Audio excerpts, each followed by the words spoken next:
stop. Before you step into that shower tomorrow morning, watch this video. Because what you're about to do in those next 5 minutes could be silently accelerating one of the most devastating changes your body goes through after the age of 40. I'm talking about hair loss. And I'm not just talking about vanity here. I'm talking about what your hair is actually trying to tell you about what's going wrong inside your body. Stay with me. This is important. Hello, everyone. I'm Dr. Mandell, and in over 40 years of practicing medicine, I have sat across from thousands of patients, men and women from their 40s all the way into their 80s. And one of the most common complaints I hear, one that carries far more emotional weight than people expect, is this: Doctor, my hair is falling out. What is happening to me? And here's what breaks my heart every single time. By the time most people come to me about their hair loss supplement, they've already been standing in that shower for months, sometimes years, watching clumps of hair swirl down the drain. They've already tried the expensive shampoos. They've already Googled it at 2 in the morning. And they've already started feeling that quiet, creeping sense of loss that goes way beyond appearance. Because your hair is not just hair, it is a biological report card. It tells the story of your hormones, your nutrition, your stress levels, your circulation, and your internal health in ways that nothing else quite does. And the worst part? Most of the damage happens before you ever turn on that shower. What you do or fail to do in the moments before the water starts running can either be protecting your hair and scalp or destroying it, slowly, silently, every single day. So today, I'm going to walk you through the most critical things you need to do before showering if you are over 40 and you want to stop hair thinning in its tracks. These are not tricks I found on the internet. These are evidence-based, clinically relevant practices that come from decades of patient care and deep understanding of how the aging body works. Let's get into it. Do a gentle scalp massage before the water touches your head the first thing. And I cannot stress this enough, is that you need to spend at least 3 to 5 minutes massaging your scalp before you ever step into that shower. And I mean gently, with your fingertips, not your nails, not a brush, your fingertips. Now, why does this matter so much? Let me explain what's actually happening in your scalp as you age. After 40, and this is true for both men and women, circulation to the scalp begins to decline. The tiny blood vessels that feed your hair follicles, these microscopic delivery systems that bring oxygen, nutrients, and growth signals to each and every strand of your hair, they begin to become sluggish. They narrow. Blood flow slows down. When blood flow to a hair follicle drops below a certain threshold, that follicle doesn't die immediately. It miniaturizes, it shrinks, it starts producing thinner, weaker, shorter strands of hair, and eventually it goes dormant. I've seen this pattern repeatedly over 4 decades of practice. The follicle isn't dead, it's starved. And that's actually good news because a starved follicle can be revived. I had a patient, I'll call him Gerald, 62 years old, retired engineer, came to me deeply distressed about significant thinning at the crown. His blood work was decent, his thyroid was fine.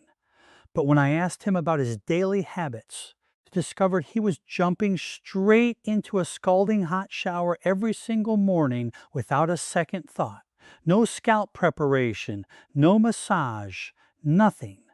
I gave him one instruction first, just this: 3 to 5 minutes of scalp massage every morning before his shower, using the pads of his fingers in small circular motions across the entire scalp. Within 3 months, 3 months, he came back and told me his hair felt thicker and his shedding had noticeably decreased. Now, is a scalp massage a miracle cure? No, but it is a physiological intervention. By mechanically stimulating the scalp, you're increasing blood perfusion to the follicles. You're stretching the dermal papilla cells at the base of the follicle, which research from Adirond's Research Institute in Japan has shown can actually upregulate genes related to hair growth. You're loosening dead skin cells and sebum buildup before the water even touches your scalp, which means your shampoo will clean more effectively and your follicles won't be battling through layers of blockage. Most people skip this entirely because nobody told them it mattered. Now you know. Do it every morning. Set a timer if you have to, 3 to 5 minutes. Your hair follicles are counting on you. Supply a pre-shower scalp oil treatment. But use the right oil. The second thing you must do before showering, especially if you are over 40 and dealing with thinning hair, is to apply a targeted pre-shower scalp oil treatment. And I want to be very specific about this because most people either skip this step entirely or they do it wrong in a way that can actually make things worse. Here's the reality. As we age, the sebaceous glands in our scalp, the glands that produce natural oil, become less active. This means your scalp becomes drier. The scalp skin itself becomes more fragile, more prone to inflammation, and less able to maintain the pH balance that healthy follicles need to thrive. A chronically dry, inflamed scalp is one of the most overlooked contributors to accelerated hair thinning after 40. I have seen this mistake destroy what could have been perfectly salvageable hair situations. What I recommend, and this is grounded in both traditional medicine and modern research, is applying a warm oil to the scalp 15 to 30 minutes before getting into the shower.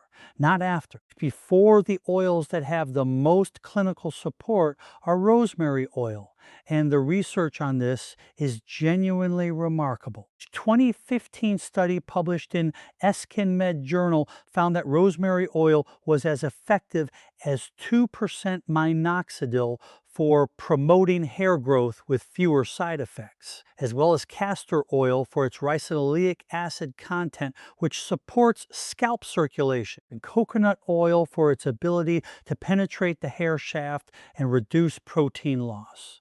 Now, here is the mistake most people make. They put oil on their hair, the strands, and think they're done. No, the trekket is your scalp. That's where the follicles live. That's where the circulation needs to improve. That's where the inflammation needs to be addressed. Massage the oil directly into your scalp, not just through the lengths of your hair.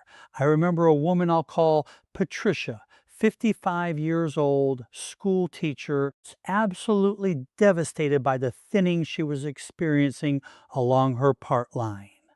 She had been using expensive conditioning masks on her hair for years, but never once addressed her scalp. Her scalp was chronically dry, slightly inflamed, and essentially choking her follicles.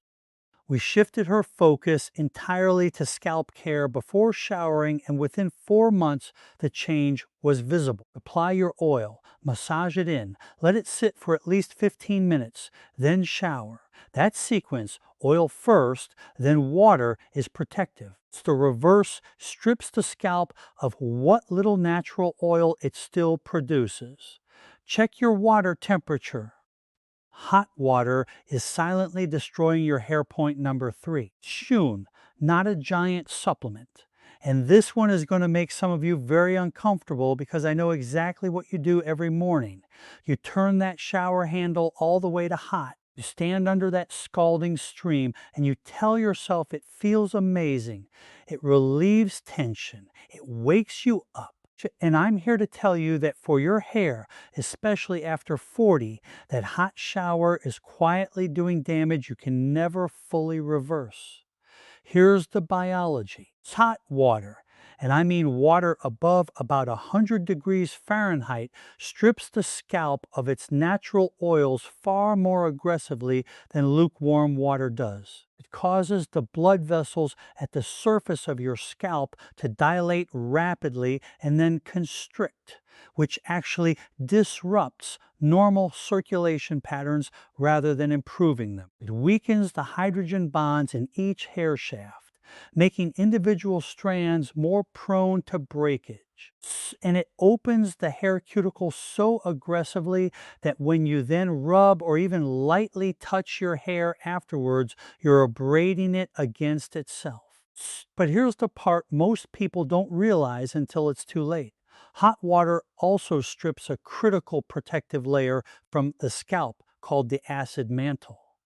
This is a thin, slightly acidic film that sits on the surface of your skin and scalp and acts as your first line of defense against bacteria, fungi, and environmental toxins.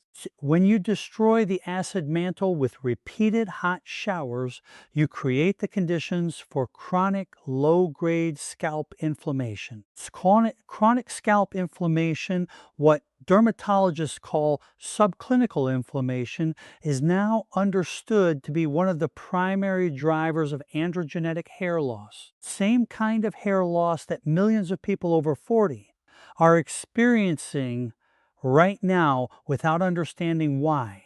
I had a patient, 68 years old, retired firefighter, absolutely devoted to his long, hot showers. He came to me about thinning, and when I suggested his shower temperature was part of the problem, he looked at me like I'd suggested something outrageous, but he tried it. He lowered the temperature to lukewarm and finished every shower with 30 seconds of cool water on his scalp. 6 months later, he told me, and I'm paraphrasing here, "Doc, I don't know what else changed, but my hair is not falling out like it used to." Before you shower tomorrow morning, set your intention. Warm, not hot, and end with a cool rinse. That cool water at the end causes vasoconstriction. It closes the hair cuticle, seals in moisture, and stimulates a healthy blood flow response that actually benefits your follicle. It's 30 seconds. You can do 30 seconds. Dry brush your scalp to remove follicle blocking buildup now. Before you get into the shower, there's another step that almost nobody talks about, but that I believe is critically important, particularly for people over 40 who use any kind of styling product, dry shampoo, or who simply have a tendency towards scalp buildup. And that step is dry scalp brushing. Let me explain what I mean. Over the course of the day and night, your scalp accumulates a combination of dead skin cells, excess sebum, environmental pollutants, product residue, and something called dihydrotestosterone, or DHT, which for those of you who've done any research into hair loss, will recognize as the primary hormonal culprit behind pattern baldness in both men and women. DHT is a metabolite of testosterone that binds to receptors in hair follicles and essentially tells them to shrink and eventually shut down. Now, here's the part that most people's doctors haven't told them. DHT accumulates on the scalp surface and around the follicle opening. It builds up in that layer of oil and dead skin. And when you don't clear that buildup before shampooing, your shampoo is cleaning the surface, but the DHT and residue sitting deep in the follicle opening remain largely undisturbed. A gentle dry scalp brush using a soft bristle brush specifically designed for scalp use, used for about 60 to 90 seconds before your shower, helps to mechanically lift and loosen that buildup, exfoliate the dead skin layer, and prepare your scalp for a genuinely deep cleanse when you shampoo. Think of it as sweeping the floor before you mop it. If you mop without sweeping, you're just moving the dirt around. supplement. I've recommended this to patients dealing with seborrheic dermatitis, a condition that is far more common after 40 than most people realize, and that is directly linked to accelerated hair thinning, and the feedback has been consistently positive. Gentle 60 to 90 seconds, soft bristles before the shower, not after, address. What's happening inside? The nutritional deficiencies. Nobody warns you about now, I need to talk about something that goes deeper than what you put on your scalp. Because everything I've described so far, the massage, the oil, the temperature, the brushing, all of that matters enormously. But if your hair is thinning after 40, there is a very real chance that your body is trying to tell you something about what's going on internally. And this is where I have to be direct with you. I have seen patients come to me with increasingly severe hair loss who had been treating the outside of their scalp for years while completely ignoring what was happening on the inside. And that is a losing battle because hair growth is not a luxury function. In the hierarchy of how your body allocates resources, hair is considered non-essential, which means when your body is under nutritional stress, when it's lacking critical micronutrients, when it's battling cravings, when it's battling chronic inflammation, hair is one of the first things to get cut off. But the deficiencies I see most consistently in patients over 40 with thinning hair are iron and ferritin. And I want to emphasize ferritin specifically because many doctors will check your iron and call it normal while your ferritin, your stored iron, is critically low. You need ferritin levels above 70 nanograms per milliliter for robust hair growth. Most labs flag normal as anything above 12. There's a dramatic difference between not dying and thriving. I also see widespread deficiency in vitamin D. And we are talking about a genuine epidemic here. Vitamin D receptors are found in hair follicles, and low vitamin D is directly associated with follicle dormancy. Then there's zinc, which is essential for the protein synthesis involved in hair structure. B12, especially if you're vegetarian or on certain medications like metformin. And biotin, though I'll say this carefully, most people who are not genuinely biotin deficient will see limited benefit from biotin supplements alone, but it matters when there is a true deficiency. Here is what I want you to do before your next shower, metaphorically speaking. Make an appointment with your doctor and specifically request a full micronutrient panel. Ask for ferritin, vitamin D, zinc, B12, complete thyroid panel, because thyroid dysfunction is a major, frequently missed cause of hair loss after 40, and inflammatory markers like CRP. I had a 51-year-old woman, I'll call her Sandra, coming to me in tears about her hair loss. She was otherwise healthy by most standard blood test measures. But when I ran a comprehensive panel, her ferritin was at 9, her vitamin D was at 18, and her thyroid antibodies were elevated, indicating early autoimmune thyroid disease that had completely flown under the radar. We addressed all three. Within 8 months, supplement, her hair loss had stopped and new growth was visible. That is not a miracle. That is medicine working the way it's supposed to when you look at the whole person. I want to take a moment here and speak to you not just as a doctor, but as someone who has watched what health decline does to people's sense of self. If you're over 40 and you're watching this because you're worried about your hair, I want you to hear this. You are not being vain. You are not being shallow. Hair loss is deeply connected to how we feel about ourselves, how we face the world, how we walk into a room. I have watched strong, accomplished, vibrant people have their confidence quietly eroded by this one change, and that matters to me. More than that, and this is the part I really want you to hold on to, hair thinning is often your body's first visible signal of a deeper imbalance. The people who pay attention to that signal, take it seriously, and investigate what's happening internally, those are the people who often catch other health issues early. It's issues that, if caught in time, can be addressed before they become serious.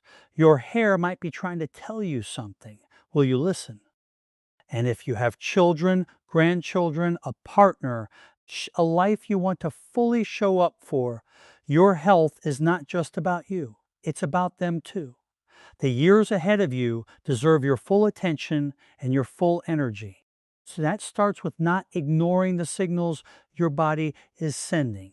Now, I want you to do 3 things right now before you close this video. First, share this with someone you care about who is over 40, a spouse, a sibling, a close friend. This information is too important to keep to yourself. Hair loss affects nearly half of all men and women by age 50, and the vast majority of them have never heard what I've told you today. Second, scroll down and leave me a comment. Tell me which of these 5 steps surprised you the most, or share your own experience with hair thinning after 40.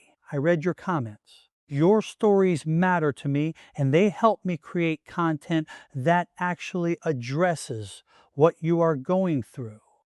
And third, if you haven't subscribed yet, please subscribe right now to Longevity Lane. Hit that bell notification so you never miss a video, because I promise you, every single week I bring you information that your health genuinely depends on. We talk about aging, prevention, chronic disease, and the truths that most people only discover when it's already too late. Your health depends on this information. Don't let this video be the last step you take. Supplement. Let me leave you with this. In over 40 years of medicine, the patients who aged the best, the ones who remained sharp, independent, vibrant, and strong well into their 70s and 80s, were not necessarily the ones with the best genetics, or the most money, or the easiest lives. They were the ones who paid attention, who listened to their bodies, who took action before things became emergencies. Hair thinning after 40 is not inevitable destiny. It is a signal, and signals can be answered. Start tomorrow morning. Before you turn on that shower, massage your scalp. Protect it with the right oil. Keep the temperature in check. Brush away what doesn't belong, and take a serious look at what you're putting into your body. These are not complicated steps, but they are powerful ones. And over time, they accumulate into real, visible, meaningful change. You have more control over your health than you've been told. Use it. This is Dr. Mandell, reminding you that it's never too late to take care of yourself, but it's always better to start today. See you in the next video.